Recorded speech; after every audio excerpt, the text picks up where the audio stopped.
Hello, Wednesday 1 class. This is some examples from 7.3 of partial fraction decomposition when we have a quadratic factor, again, that can't be factored. So, like before, we look at this denominator and analyze each of the factors. So, x squared, I know a lot of people think, well, that's quadratic. It is, but it is x times x, and it is a linear factor to the second power. So it is a repeated linear factor, so it's not considered a prime quadratic factor. X squared plus 4, however, cannot be factored down. I can't write, like I can write x squared as the line x times the line x. I can't write the x squared plus 4 as a line times a line in that form, okay? Because again, if I put 2 and 2 here, remember, what a lot of people want to do when they factor something like this, we get a middle term of 2x and 2x, which is 4x. So this x squared plus 4 is a prime quadratic factor in the denominator, but the x squared, however, is a repeated linear factor. So remember, repeated linear factors, we're going to take the x just by itself, and then we're going to have an x squared. Okay, but repeated linear factors, you have to build up to whatever that line to the power is. And then this one, we have to put it down there as well, but it's going to have a linear numerator. Okay, the x and x squared, because it's a repeated linear factor, just have a constant for the numerator. But here we have to have a cx plus d, a line, for the numerator. Alright, now once we do that, remember we multiply through by this LCD. Alright, and as always, everything over here on the left-hand side cancels. Here, this x will cancel with one of these x, so we'll just have just x times x squared plus 4. Here, both x squareds cancel with x squared, and then x squared plus 4 cancels with the x squared plus 4. Alright, and then we're left with x plus 4 times ax times x squared plus 4. Alright, b times x squared plus 4, and then cx plus d times x squared. Alright, now there's only one restriction. Alright, with all of these, if x is 0, both of these we divide by 0, so x can't be 0. But this one over here does not have a restriction. X can be anything. We can square any number and add 4 and don't have to worry about it being 0. So there's only that one restriction, which will, if you plug in 0, this will go away, this will go away. We'd be able to solve for b, but we wouldn't be able to solve for a, c, or d.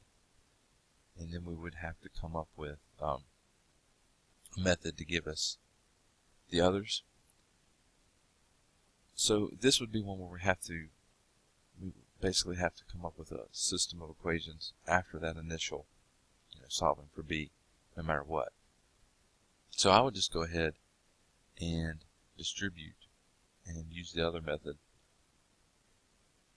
since you're going to have to build a system of equations anyway. So over here we're going to distribute in from the right. Alright, now distribute it again, that ax through. Ax cubed, x times x squared is x cubed, and then ax times 4 is 4ax. Bx squared, 4b, and then here we get a cx cubed and a dx squared. Now I'm going to add in, even though they're not there, I'm going to add in a 0x cubed plus a 0x squared in front of this x plus 4, because we have to account for the fact that there's x cubes and x squareds over here, and there weren't any over here, to help us with come up with our system. Now, first thing, the x cubed terms. There's an a and a c that are combining to 0.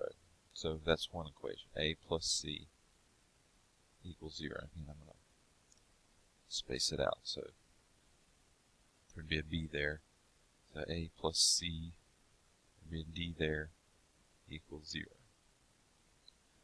Alright, now that's x cubed. Alright, x squared.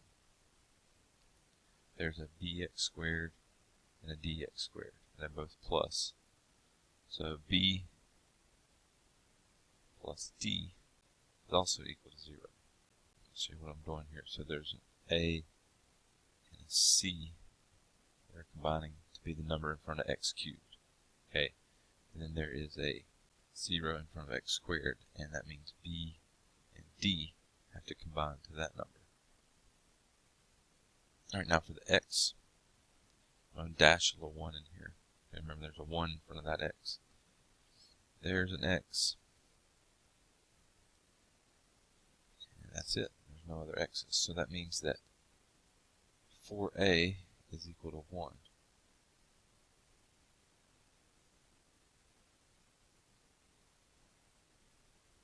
Alright, and then finally we have, we can color that as well. And then finally our constant. Alright, our constant's 4. All of these others have x terms. This is the only one that doesn't have an x term. So that means that 4b is equal to 4. Alright, so there's our system. We could set it up in our calculator, or because of the fact that it's so sparse, I mean it's got so many like blanks in it, we can just solve it from here. Alright, 4b equals 4. Divide both sides by 4, that means b equals 1. 4a equals 1. Divide both sides by 4, that means a is equal to a fourth. B plus D equals 0. B is 1, so that means that D has to be negative. Alright, and then A plus C equals 0. A is 1/4, so that means that C has to be negative a fourth. Alright, so there's our values for the top up here, the numerators. Alright, now I want to show you how we handle these fractions for the numerators. So literally you can just put them in there like they're written initially. Put a 1/4 in there for A, and then B is 1, C is a negative 1/4, and then D is negative 1. So you can do that initially, but you shouldn't leave it that way. That's called a complex fraction. And we would try to get rid of the fraction within the fraction. So the way we're going to do that is we're going to multiply these two fractions that have the complex fractions. We're going to multiply numerator and denominator by the same number. And that number we multiply by is 4 over 4, the LCD of the two denominators over itself. So the LCD here is 4. This is like a 1. So the LCD of these two is 4. And when we multiply both top and bottom by that 4, 4 times a fourth equals 1. And then 4 times x is 4x. And then 1 over x squared stays the same. And then here, same thing. I'm going to multiply the top and the bottom by 4 over 4. Again, 4 divided by 4 is 1. So we're multiplying by 1, which is not changing anything. It's just changing the appearance and getting rid of the fractions. So I distribute it in. 4 times negative a fourth x is negative x. So I get a negative x. 4 times negative 1 is negative 4. Then on the bottom I'm going to distribute. I'll get a 4x squared. And then a 4 plus times positive 4 is a 16. Alright, and then the last thing I'm going to do is just clean this up. This would give you credit. Alright, this up here will give you credit as it stands right now. But because both of these are negative up here, I can pull out the negative and change this from a plus to a minus. And then remember that changes both of these signs. So that would be an x plus 4. Alright, and then on the bottom right here, 4x squared plus 16, I'll just leave that as it is. I could have just left it like this, 4 times x squared plus 4, and it would have been fine, but I'm just going to leave it as we did here, as that distributed form. Alright, again, I would have given you credit for this if the software didn't want you to do that. I'd still give you credit. I think that's fine. Or if the software wanted you to do this and you left it at that, I would still give you credit for that, because technically you did everything right. if you got to this. You just didn't do that last simplification step, but you did the partial fraction stuff right. But just know that when any of these things end up being a fraction, that you end up with the step where you have to multiply top and bottom by that LCD to get rid of the fractions. We don't want fractions if we don't have to have fractions in the expression. Alright, one last example. Sometimes they'll give you a denominator that has to be factored. You have to do the factoring. So in this case, I have to rewrite the original expression in a factored form in the denominator. So if you recall, this is called a difference of cubes. And a difference of cubes is always the cube root of this, which is x, the cube root of -1, which is -1. And then we use this first group here to come up with the quadratic term. So you square the first term, so you square x. You multiply these two together, so 1 times x is x, or x again, but you change the sign. So this is actually negative x, we change the sign to positive x. And then this last one's always positive because we square this second term, and -1 squared is positive 1. So we get x minus 1, which is a linear factor, and then we get this quadratic. Now when you do a difference of cubes, when you factor a difference of cubes or a sum of cubes, you always get a line, and then you get a quadratic, and that quadratic will always be prime.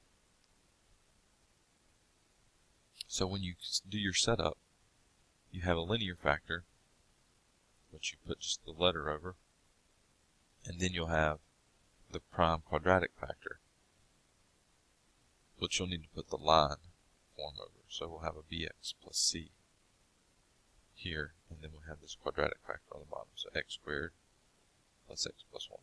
Okay, this is my LCD in the factor form. I'm going to multiply through by that LCD.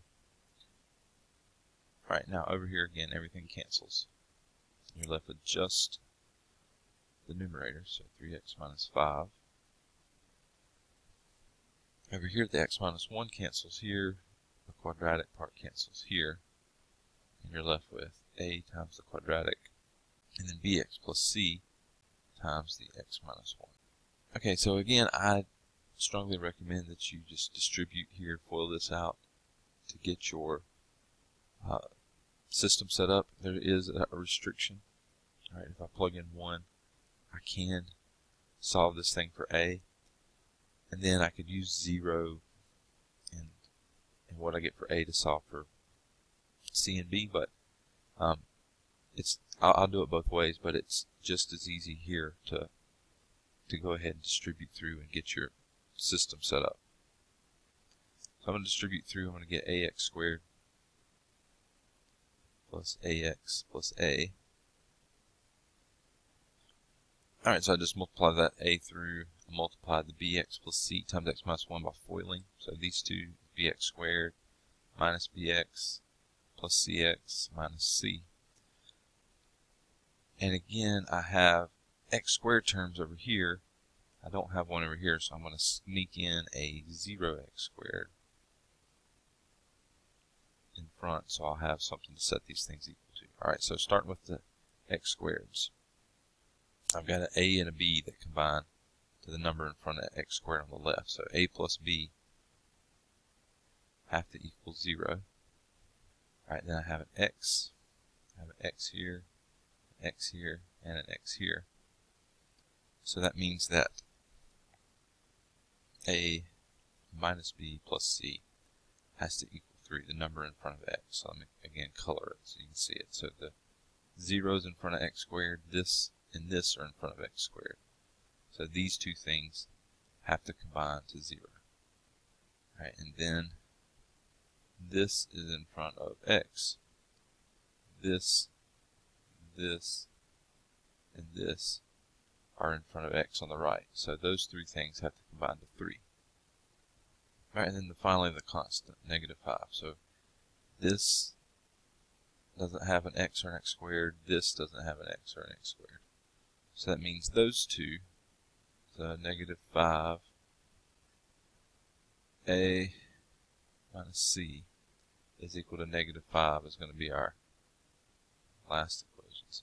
Minus c equals -5. So now I've got the system set up and I can solve it. And this would be easy to solve by hand because of all the opposite signs already, but I'm going to go ahead and throw it into the calculator to speed up the process. 1, 1, 0, 0, 1, -1, 1, 3, 1, 0, -1, -5. Alright, I'm going to back out. I'm going to come back into the matrix menu, math, RREF, and then this is matrix B. Alright, then I'm going to hit math 1 to change into fractions. And these are my values for A, B, and C. Okay, so there's what the calculator gives me. There's my original form of this thing, so I'm going to replace A with -2/3. I'm going to replace B with +2/3, and then C with 13/3.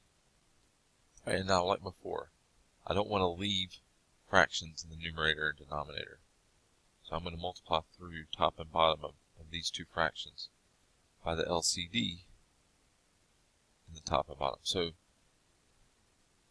in both places the LCD is 3, but it's not like that. They have to be the same. You know, if this had been a 9, these would be 9s and these would still be 3s.